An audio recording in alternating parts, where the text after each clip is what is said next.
საქართველოს პრეზიდენტი დღეს ბათუმში ქართულ ბიზნესმენებს და უცხოელ ინვესტორებს შეხვდა. საუბრის ძირითადი თემა ლაზიკის პორტის მშენებლობის გაგრძელება გახლდათ.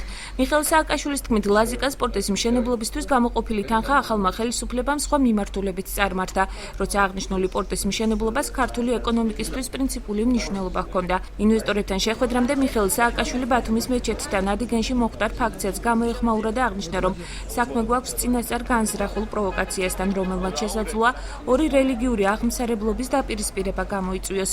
ბათუმის მეჩეთთან შეკრებილმა მორწმუნეებმა პრეზიდენტის განცხადებას წინა საარჩევნო კამპანიის ნაწილი უწოდეს. მათი თქმით, იქ მყოფი პრეზიდენტი მორწმუნეებს არც კი გაესაუბრა და რამდენიმესთან მხოლოდ ხელის ჩამორთმევით შემოიფარგლა. მე მინდა გამოეხმაურო იმ უკანონობას, რომელიც ჩადენილი იქნა ქართველი მუსლიმების მიმართ და რომელმაც აღაბაშფოთა ბევრი ქართველი მართლმადიდებელი. მე ვფიქრობ, ის რაც მოხდა ადიგენში, ეს არის სრულიად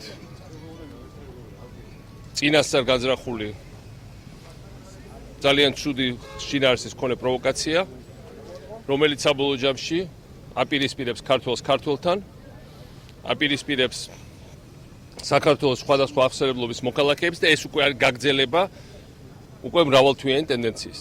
9 წლის განმავლობაში პრეზიდენტს იმაზე ემუშავნა, რომ მათემატიკოსი გამოეყვანა და ზეზე მდგარი მინარა შემოწმებია რამდენი კილო იყო. თურმე იმისთვის დაანგრიეს, რომ ექსპერტიზა უნდა ჩაუტარონ და რამდენი კილო გამოვა მინარეთს, ეს უნდა გადაიანგარიშონ. საქართველოს დაღუპეს ისე, რომ მათემატიკოსი არ არის, რომ ზეზე მდგარი მინარა გამოიყვანონ. პრეზიდენტი მოვიდა მინარეთთან ერთად, გამოჩნდა ტელევიზორის ჟურნალისტებთან ერთად და არავითარი მოესალმა ორ იმამს, იმ იმამებსაც მე რა ვუთხარ, რომ ჩამოვიდნენ და მათ შეხვდნენ. ასულიყო და კაბინეტში მოსალმებოდა.